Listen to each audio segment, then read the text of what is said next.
Hey, what's up? This is part 9 of my series going over the Death Note anime and manga and talking about the differences between the two. And if you haven't seen any of the other episodes, there's a playlist on my channel and you can also click up in the corner. Sorry to the people that subscribed for my Batman content, but one, I'm not really a Batman YouTuber, I just cover things I like and I like Batman. And two, we're almost halfway done with this series, and after episode 10 comes out, I'll be taking a break from this to work on other content. There's a couple of movies I'm wanting to cover, but some of them I just don't know how to cover without the video being over an hour long, or they're good movies but covering touchy topics and I'm just not trying to deal with all that right now. And I'm also wanting to do a video over The Sopranos, and I've been thinking about a follow-up on my Beavis and Butthead video, and more likely than not another video going over something Batman. Anyway, channel update over, let's get back to the video at hand. In the last episode, Light and Misa relinquished ownerships of their Death Notes, and I don't want to give away too much if you don't know, but this is the point where the series hits a plateau, and it almost becomes a new series entirely. Not saying it's bad, Judgment Day hasn't come yet.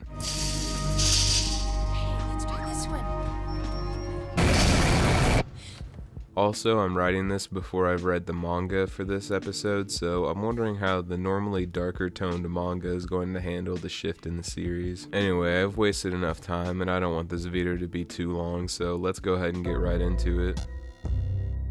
We open this episode with Rem telling someone how they can use the Death Note. Do as I say and you'll get what you want. In the end, it works out well for both of us. I suppose for someone in your position, you'd call this good business. We then cut to Elle and the task force on day 50 of confinement, and I don't remember exactly what day Light relinquished ownership, but it was only like 2 weeks or so in, so he's been Kira free for a good period of time now. Chief Yagami and Misa are still wilting like flowers in a hot summer sun, but that process started pretty much day 1 for them. After 50 days of confinement, the rest of the task force are starting to feel like the confinement is more about Elle's refusal to be wrong at this point. This is just cruel. I don't care if he is a suspect. Light still has a right to know that criminals are being killed again. Elle is more used to dishing out the L's rather than taking them, so he makes one last plan to find out if Light is Kira. We then get an iconic scene where Chief Yagami's taking Misa and Light to be executed. I am afraid you two are being taken to your execution.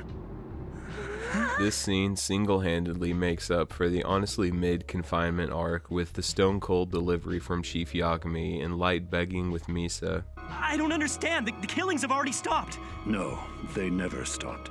They never... That's not what he told me, so he was lying? Chief Yagami drives the car under a bridge and tells Misa that he's about to do a good old murder suey. Misa kinda gets the shit end of the stick with having to sit in a car with 2 dead bodies and not a single window rolled down while she waits for the cops to find the car. Amane, I'm going to die here with my son, but I have no reason to kill you. Do you understand what I'm saying? It's only a matter of time before the police locate this car. So, while the reveal of the round turning out to be a blank was great, Light would still get his shit pushed in. Just look at this slow-mo footage. Also look at the crow. No, not that crow, this one. Back to the show, we see that Elle had hidden cameras in the car and was watching all of this unfold. Were you watching, Ryozaki? I did exactly as you said, and as you can see, I'm still alive. It's kind of funny because even if Light and Misa were the 2 Kiras, Elle would still have come to the same conclusion. Basically, Elle says that if Misa only needed to see a face and not a name, she would have killed Chief Yagami, and if Light were Kira, he would have killed his own dad. But neither of them could have used a notebook with their hands cuffed behind their backs. The plan going forward is to end confinement, but still keep Misa under surveillance since they still have the fingerprints and other DNA that links her to the second Kira.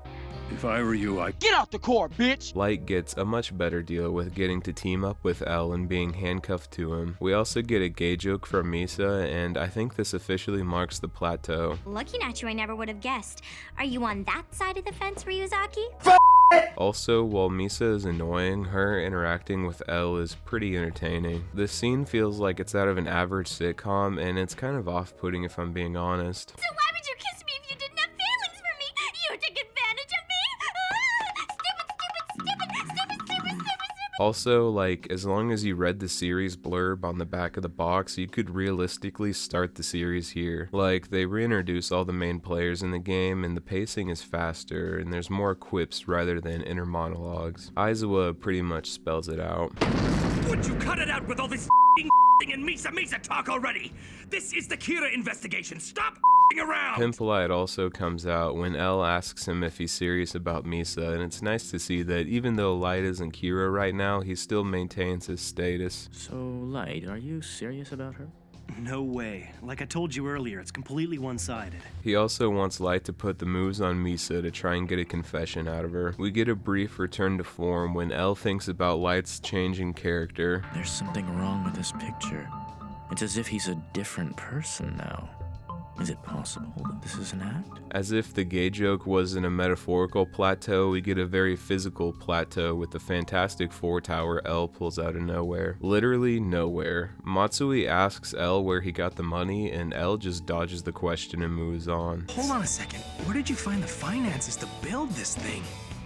As you can see, it is my intention to solve this case no matter what it takes. We then get formally introduced to the Yatsuba group, which is a group of CEOs that use Kira's ability to kill their competitors. One of the members of the group is also the proxy Kira we saw Rem talking to in the beginning of this episode, basically letting him use the Death Note however he wants to, as long as he does what Rem tells him to. Human beings are truly disgusting creatures.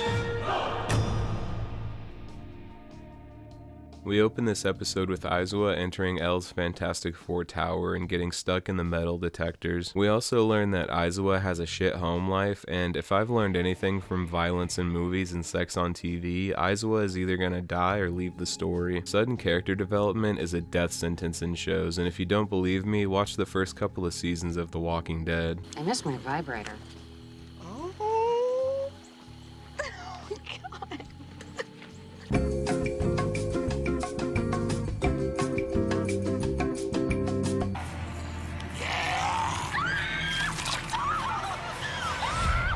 The team pull up surveillance cameras on the back computer, and we cut to Light, Misa, and L eating cake. We then get L and Misa arguing about Misa not being able to slob on some knob, and L just tells the two how he really feels. You're right. Actually, I'm depressed.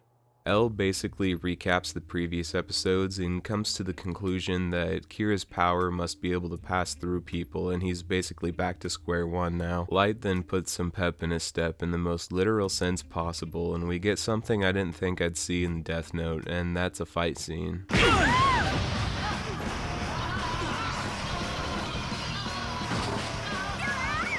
For this not being a fighting show, the animation is great and you can really see the weight behind the chains dragging the two around. It's also great seeing Light and L fighting it out, and throwing petty insults at each other. It's as if you won't be satisfied unless I am Kira. I won't be satisfied unless you're Kira. Well, there may be some truth to that. Matsui breaks up the fight with a phone call, and L breaks his balls with no mercy. Matsuda's acting stupid again. Well, that is his specialty. I can hear you, you know.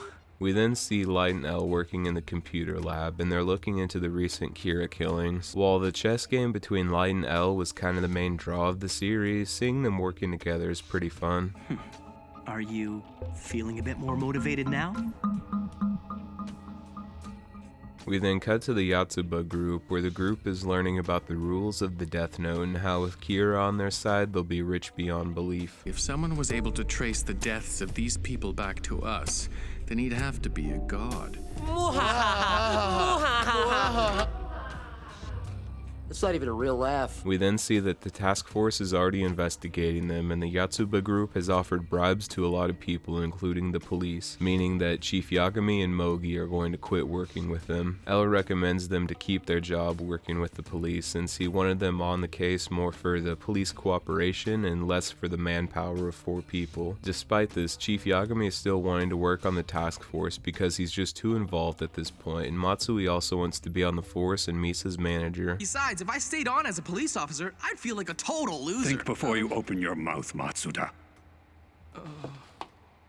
Aizawa has a wife and kids, so he would need the employment of the police, but he still wants to work with the task force. But L makes it clear that you're either with the team or against it. This leads to Aizawa breaking down, not knowing what to do, and Watari chimes in and asks L about the fund they had set aside for people that lost their jobs. This just pisses Aizawa off even more, and he makes his decision to leave the task force. He also airs out all of his dirty laundry with L, and it gives off the quitting from a fast food place vibes. I also hate the way you've always got to have the last word. You insult me, now you say something like that? That's it, I'm out of here. We then cut to later, possibly another day, I'm not sure. I think they're using the same establishing shot every time anyway. But we see the task force looking into Kira and the Yotsuba group. We see everyone being helpful, and this makes Matsui want to be useful, so L sends him off to do some bitch work, and we're introduced to the new characters. We get Sawyer from Lost and Catwoman, or in other words, a con man and a safecracker. What's your problem, Jumbotron? Shut up, redneck man. Touche. We then cut to Aizawa drinking some Mad Dog on a park bench, smoking a plastic tip Black and Mild on a Tuesday afternoon. His wife and kids find him and they check up on the poor guy, and while telling his family that he finally has time for them, we end this episode with Aizawa breaking down into tears. Mommy, why is Daddy crying?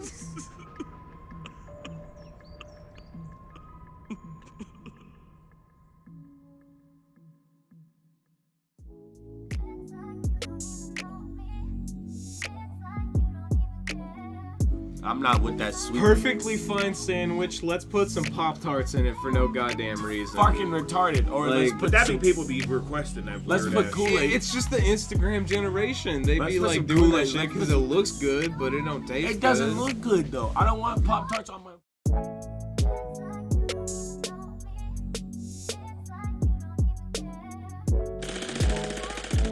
You just got shot by a pig. No, it's anime. You put two movies together. That's how some flow and what's left at the end. I like that about it.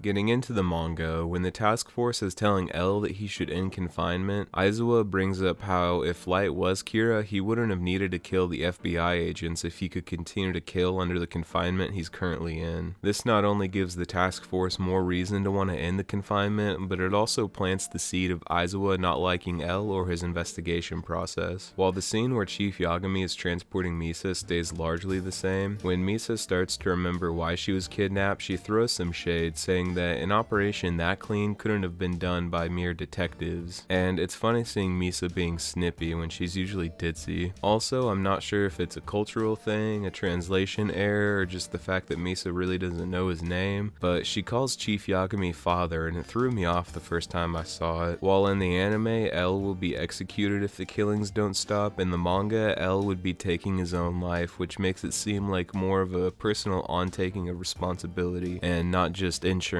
demanded by the United Nations. So I feel like I bring this up every episode, but while this scene's good in the manga, it's great in the anime with the pacing. Only so much you can do on paper, yada yada yada, but especially with this scene in particular, it's shot and paced like a mafia execution, and it really adds gravity to the situation with the long silence after the shot. From one murderer to another, I'll see you in hell. No, Dad!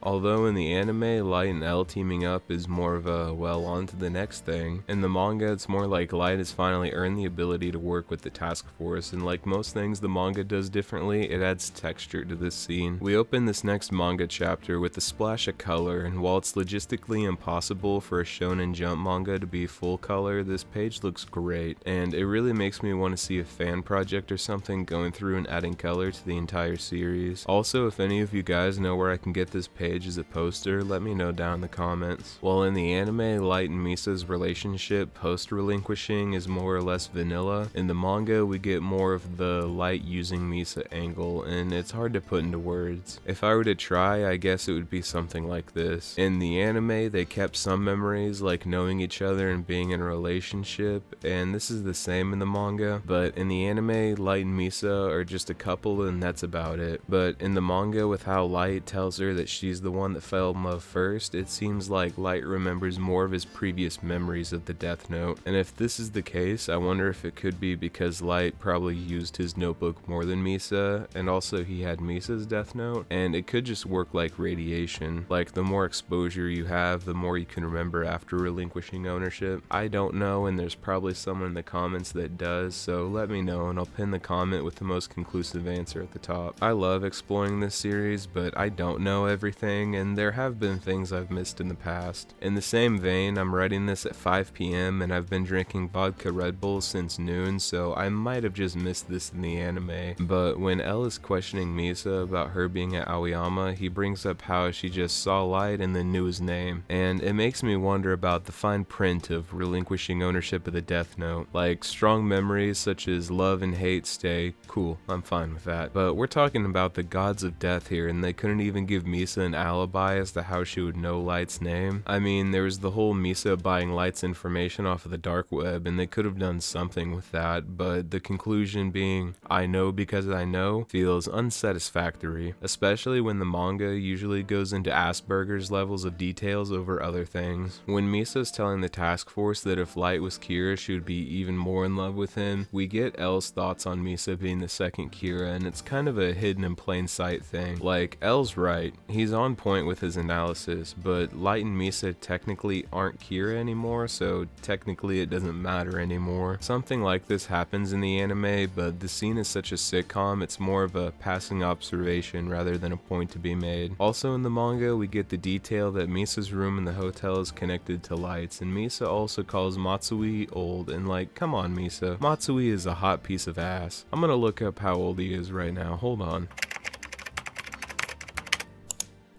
Okay, so I'm not sure when the proverbial time skip happens, but I'm assuming right now we're pre-time skip, and that would put him in his mid-20s. Now, let me look up Misa's age.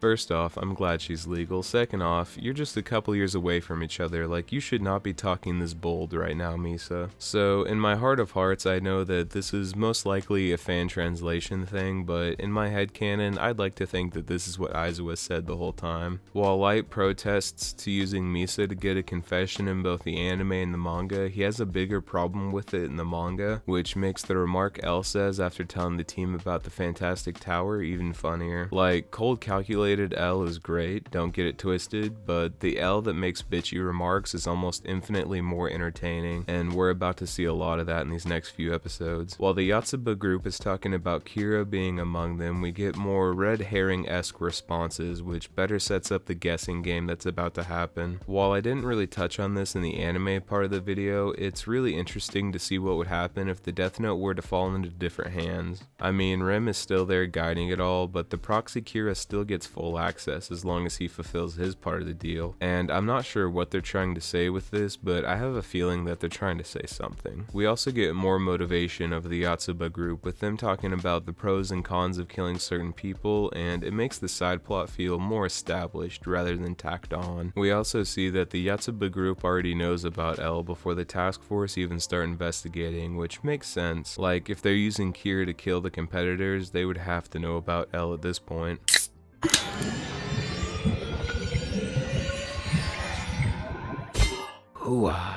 I like the part where Aizawa is entering the tower in the anime better, and it mostly comes down to the manga cutting out the part where Aizawa throws his hands up and says fuck it. While Aizawa has been in the background for most of the series, he only really got 2 episodes to shine, and that's the news station incident and this episode, and I kinda wish we saw more of him before he left the series. Misa is also really hot and horny in the manga, and Misa is also really hot and horny in the manga, and while I'm sure Light's a very selfless lover, Misa hasn't been on that pony yet, so I'm not sure why she's fiending this hard. Light very well could be a 2-pump chump, and I'm not sure the Kira clout would make Misa stay after that. L also makes a good point when he's telling Light and Misa how he's depressed, and that if Kira was controlling Light and Misa, why didn't he just kill them after they got captured? Which, like, yeah, Light, why is that, Light? L also brings up how Light was a good candidate since he would have gotten access to police information, which was exactly what he was doing. Like, L was pretty much right about everything, and then Light did the great switcheroo and flipped the whole investigation on its head. We also get a callback to the Light produced Kira tape when L brings up that Kira said share the power, and for just being a line meant to mess with the investigators, it seemed to have saved Light and to a lesser extent Misa's ass. While in the anime the fight scene is more of Light trying to get some pep in steps, in the manga Light seems genuinely pissed that L isn't doing anything, and he brings up all the people that have helped and died trying to catch Kira. When Matsui is calling the room to break up the fight, he gets a call right before informing him of Misa's rising popularity, and it makes Matsui look dumb. Like, in the anime he calls the room and tells them some bullshit to get them to stop fighting, but here it feels like a kid running to his parents to tell them some trivial shit. We also get a page in the manga where Rim is telling the proxy Kira about the real Kira, and a couple of things here. I'm not sure if it's just Rim not wanting to spill the beans to the proxy Kira, but it sounds like Rim doesn't even know the plan, saying that when she last saw him he had his death note and his own god of death. And secondly, I miss you, Ryuk. Like, he has no place in this current arc, and I'm really glad that they didn't try and squeeze him in somewhere for a cameo, but at the same time Ryuk was a great companion for Light and an overall chill guy. I don't remember exactly how Ryuk is reintroduced, but my headcanon is that him and Light run into each other's arms on the beach at sunset. While Rim and the proxy Kira are talking, we learn about how sickness and the death note work, but more importantly we see Rim reading a magazine, and I don't know exactly why, but the idea of a god of death reading a Time magazine is just funny. It gives me vibes of when you were a kid and you didn't know how to read but you wanted to be like the adults, so while you were in the waiting room you grabbed the magazine and just looked at the pictures and pretended like you were reading. Anyone else do that, or was it just me? During this meeting with Rim and the proxy Kira, we also learned that while maybe not a good thing, crime did raise when people thought Kira was gone, and even though we might have not needed it before, now that Pandora's box has been opened, we do need a Kira figure to deal out the justice. In the manga, when Light is finding out about the Yotsuba group, we get a lot more of an explanation, with Light walking us through his thought process. We also get a cheeky callback to when Light was at the hospital with his father and L, and Light said that an adult would use the death note for personal gain, whereas a child would see themselves as a figure of justice. Also, if you remember earlier in this video, I talked about how it's cool to see what would happen if the death note fell into other hands. While I didn't really touch on this in the anime part of the video, it's really interesting to see what would happen if the death note were to fall into different hands. And it's kind of neat getting some justification on that opinion. Also, if you remember earlier, I talked about the Asperger's level of detail the manga goes into, and here's what I was talking about. Like, they spend multiple pages talking about what software they used, how the stock prices were affected, the whole nine. Also, I'm not sure if this is just the Born Again Light realizing this, or if it's the whole task force, but they're only just now realizing that Kira can kill with more than just a heart attack, and I swear they figured this out sooner, but I don't know. Like, I'm gonna be real honest here, I originally made this series when I had nothing better to do, but now I have a bunch of channels and musicians that I manage and make content for, so my schedule is a little bit more filled nowadays. This is all to say that the first few videos I was doing in a couple of days, but these past few videos I make in a couple of weeks, so I'll watch the anime one day, then write the script for that part another day, then read the manga a different day, and so on and so on. So some things do slip through the cracks. I'm also a degenerate alcoholic, but that's for me and my future therapist to work through.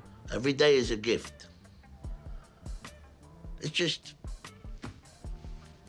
doesn't have to be a pair of socks.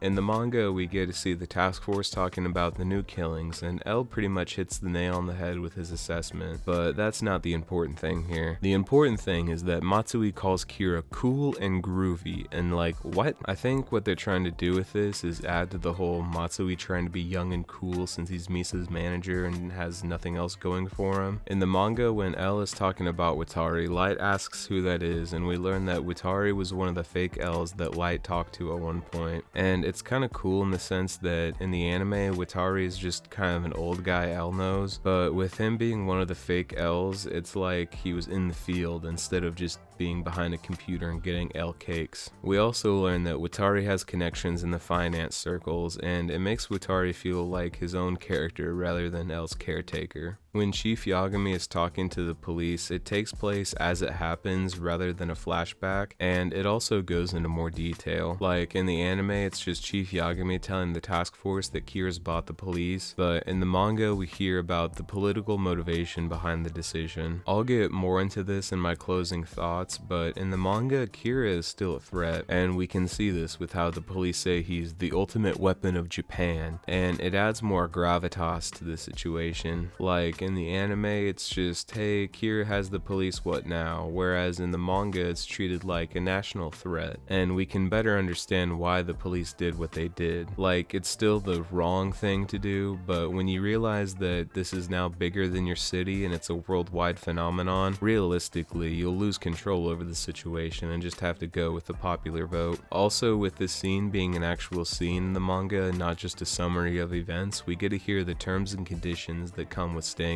with the police, which include not being able to bring in anything that communicates with L and not wandering off during your shift. And this gives Chief Yagami even more incentive to leave the police. While the task force is talking about quitting the police, we learn that Matsui only got the job at the police because he knew a guy who knew a guy, and this one little line adds a lot to Matsui's character. Like, before he would try and be helpful, it was like the dumb kid wanted to do something, but knowing this changes it into a I've been handed a lot of things and now I want to be known for what I did, not just what I was given kind of thing. And it adds a lot of depth to the character of Matsui. When Aizawa is trying to be on both teams at the same time, L brings up how if he were to investigate Kira on his own, he can do that, but dying with the police would mean he would be dying in service of something, where if he was to die trying to catch Kira, it would be seen as selfish and pointless, and this adds to the decision-making process Aizawa goes through. Like in the anime, it's mostly Aizawa just going through it by himself, but here with L chiming in and telling him honestly the truth, it also plays into the test angle that Watari ruins when he brings up the funds. In the anime, it's kind of a rug pull and the payoff is minimal, but here with the interaction L has with Iowa,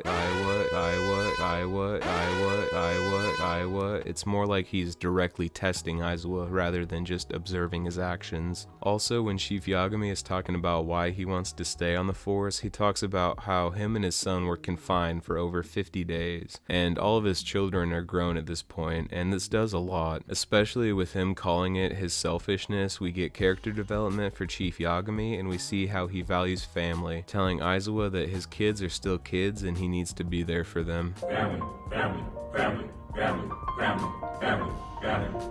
The scene in the manga is also more drawn out, and it adds to the weight of the decision Aizawa has to make. Like in the anime, the level of emotion is your manager catching you smoking by the dumpsters while clocked in, but in the manga we get to really see the personal crisis Aizawa's going through. Also in the manga, we get this nice little box in the corner that tells me how many days it's been, and they don't just use the same establishing shot, making me think this all happened in a day. The task force in the manga also get to work, finding out that the Yotsuba group related killings only happen on the weekends, and L questions if this is the same Kira he was looking for in the first place, because the OG Kira would spread out the dates and make it harder to track him down and put a pattern to it. Also, when we're introduced to Sawyer and Catwoman, it happens completely differently. In the anime, Matsui is wanting to help, so he gets L a coffee and then they notice the two. Where in the manga, while Matsui is still wanting to be helpful, he gets a call from Misa about a movie shoot and has to leave to handle that. Then L calls Watari and asks him to bring the two in. I'm not sure why they changed it, but if I had to put on my tinfoil hat, I would say that the anime is playing Matsui more dumb useful, and in the manga he's more of someone who's trying to prove themselves but never gets the right opportunity to. When the task force is talking about working with criminals, L mentions that he knows even more criminals he can call if he needs to, and since they aren't working with the police anymore, it doesn't really matter who they use or how they operate. We end the manga the same way we ended the anime, with Aizawa meeting his family on a park bench and breaking down into tears.